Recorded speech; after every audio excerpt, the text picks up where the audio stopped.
Aurore Berger aurait discriminé le recrutement d'une fonctionnaire en raison de ses opinions politiques. Donc on va voir ça. C'est Edoui Plenel qui nous parle de ça, donc sur Mediapart. Il nous dit ministre chargé de l'égalité entre les hommes et les femmes et de la lutte contre les discriminations. Ouais, ça la fout mal, ouais, la lutte contre les discriminations. Aurore Berger a discriminé contre l'avis de son administration une fonctionnaire en raison de ses opinions politiques. Et donc on a l'article. Il y a marqué Sacré Aurore. Ah ouais, d'accord. Ah ouais, d'accord. Je savais pas que Aurore Berger, elle est bouffée un peu à tous les râteliers. Elle est avec Juppé là, elle est avec Macron, là elle est avec Sarkozy et là elle est avec François Fillon. Ouais, d'accord, super. Donc on va aller ici. Je vais juste vous le mettre en plein écran. Hop, article. Voilà. La ministre Aurore Berger a bloqué le recrutement d'une fonctionnaire en raison de ses opinions. En février, la ministre chargée de la lutte contre les discriminations a annulé le recrutement d'une fonctionnaire contre l'avis de son administration. Ah, contre l'avis de l'administration, d'accord, elle a vraiment bloqué le truc, quoi. Ce veto, qui révèle une pratique très personnelle du pouvoir, touche une candidate ayant notamment revendiqué des engagements auprès de Benoît Hamon. À l'annonce du résultat, Varda donc le nom a été changé, hein, a d'abord sauté de joie, avant de rapidement tout mettre en œuvre pour rejoindre le plus vite possible son nouveau poste, comme le lui a demandé l'administration. Cette fonctionnaire de 39 ans a quitté la collectivité où elle officiait en tant que directrice générale des services, a organisé son pot de départ en louant une salle, a rempli un dossier pour la scolarisation de ses 2 enfants dans un nouvel établissement. Bientôt, avant la date symbolique du 8 mars, ah ouais, en plus le jour de la journée de la femme, Varda devait prendre ses fonctions de directrice régionale déléguée aux droits des femmes et à l'égalité entre les femmes et les hommes de la région Centre-Val de Loire. Un travail qu'elle avait décroché après un long processus de recrutement, avant que tout ne s'arrête brutalement à la mi-février par un simple message de la préfecture. On m'a notifié que finalement le poste ne m'était plus destiné, se désole la jeune femme. Depuis 2 mois, je me demande des explications et personne ne veut m'en donner.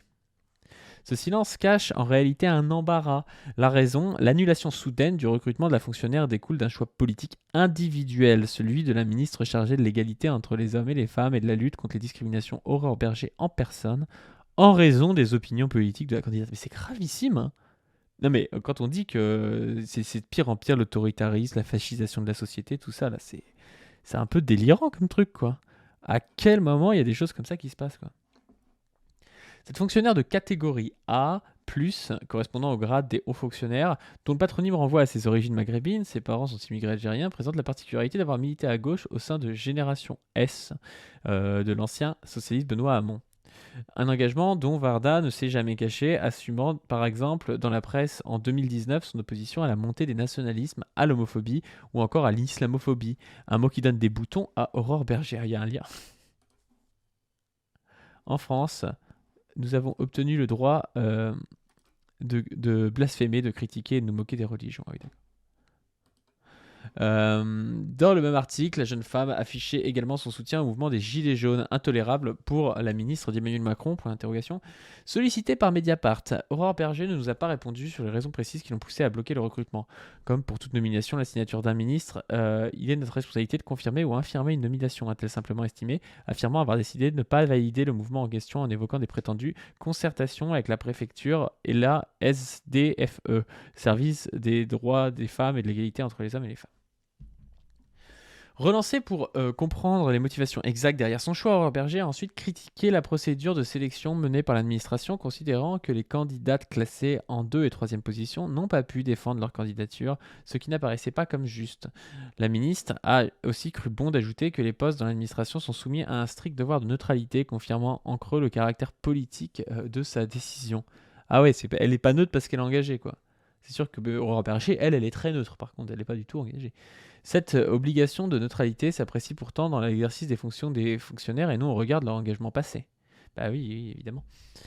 Toutes mes félicitations, nous préparons votre arrivée, de beaux dossiers vous attendent. Message de la directrice régionale aux droits des femmes à Varda. Tout le monde au sein de l'administration, en préfecture comme administration, avait d'ailleurs validé le recrutement de Varda. Après plusieurs entretiens et un rendez-vous le 12 décembre avec la directrice régionale aux droits des femmes ainsi que la secrétaire générale pour les affaires régionales à Orléans, La fonctionnaire avait même reçu le 17 janvier une confirmation de la chef du SDFE, l'organe référent pour le recrutement au sein de la Direction générale de la cohésion sociale du ministère. Au vu des qualités que vous avez présentées lors de votre entretien, je vous informe de mon souhait de vous recruter sur le poste et de proposer votre nomination à la ministre chargée de l'égalité entre les hommes et les femmes, lui écrivait la responsable. Avant de préciser que la date de son recrutement, idéalement au 1er mars 2024, sera fixée par la direction des ressources humaines des ministères sociaux et lui sera précisée prochainement. Le lendemain, depuis Orléans, la directrice régionale aux droits des femmes et à l'égalité faisait à son tour part de sa joie quant à cette annonce. Toutes mes félicitations, j'espère que vous pourrez nous rejoindre à la date du 1er mars, ce qui vous permettra de participer aux événements autour du 8 mars et d'être contacté dès votre prise de poste avec nos partenaires. Nous préparons votre arrivée, de beaux dossiers vous attendent.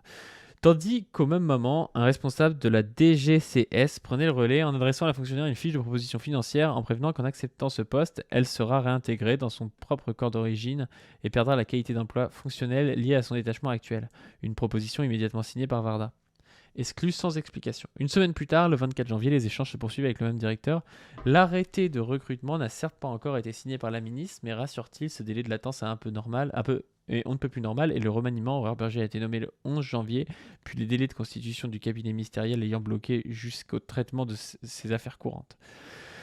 Le courriel du SDFE vaut recrutement, souligne depuis Paris le responsable administratif en poste depuis près de 15 ans au ministère où il est spécifié chargé de la gestion des ressources humaines. Au même moment, au niveau régional, la responsable de recrutement de la préfecture s'affaire à finaliser le dossier. Je vous confirme la prise en compte de votre recrutement sur le poste d'adjointe à la DRDFE pour la région Centre-Val de Loire, écrit-elle le 25 janvier en demandant à Varda de lui retourner une quinzaine de documents, sa demande de détachement à compter du 1er mars, son RIB, un formulaire de demande de remboursement des frais de transport, etc.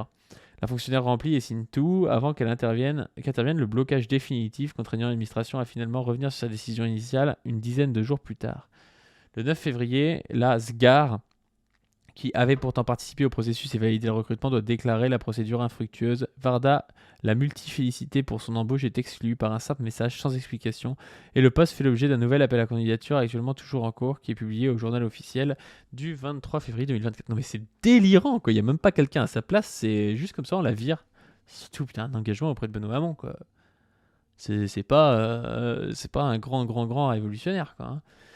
Interrogée par Mediapart, la secrétaire générale pour les affaires régionales n'a pas voulu expliciter les raisons qui lui ont été présentées pour la contraindre à revenir sur sa décision. Tout juste, cette ancienne magistrate a-t-elle rappelé, à rebours de l'explication fournie par Aurore Berger, le principe selon lequel l'opposition et le soutien au gouvernement ne constituent pas un critère d'appréciation dans un recrutement, dès lors que la neutralité d'exercice de la fonction publique est garantie.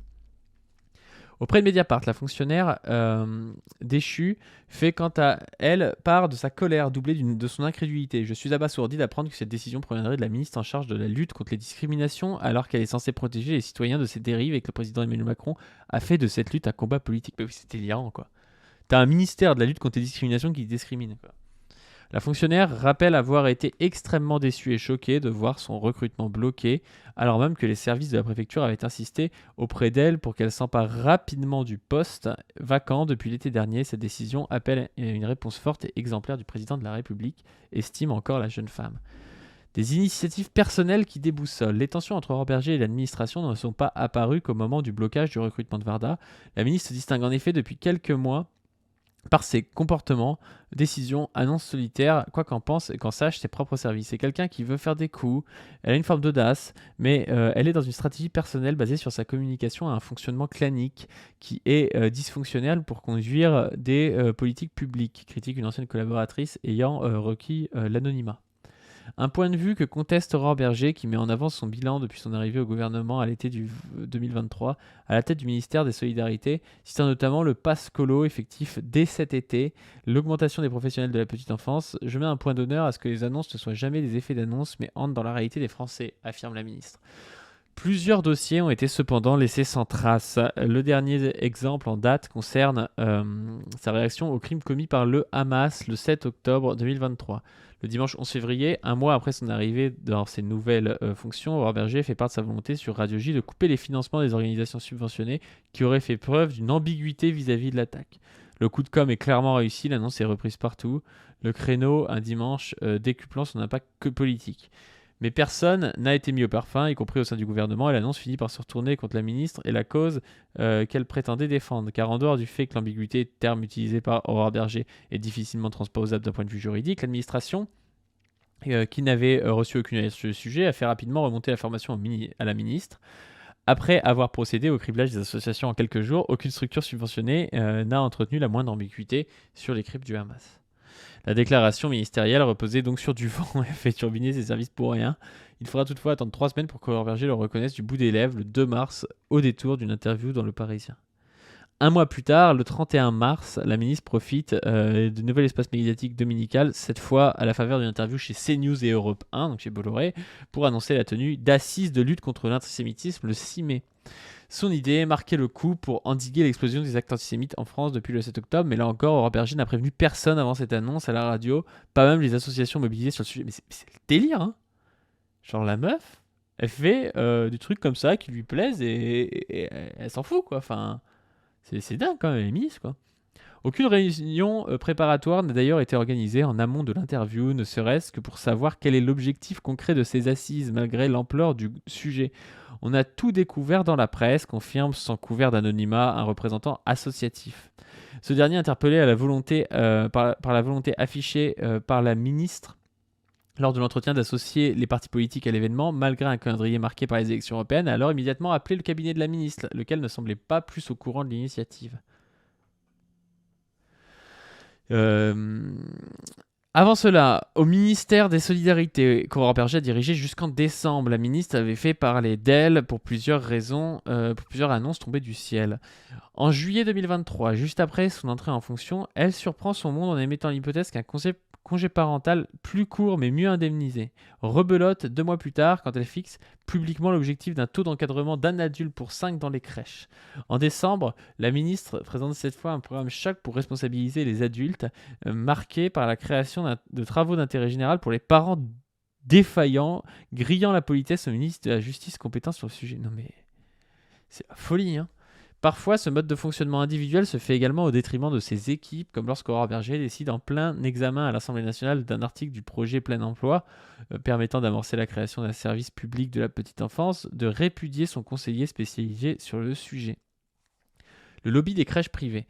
La ministre qui lui a reproché d'avoir pris un jour de congé la semaine précédant la vote du texte, jour pourtant posé en bonne et due forme, a arrêté à partir du lundi 2 octobre de lui adresser la parole, l'a exclu de la réunion préparatoire et n'a pas souhaité qu'il l'accompagne le lendemain pour défendre le texte dans l'hémicycle.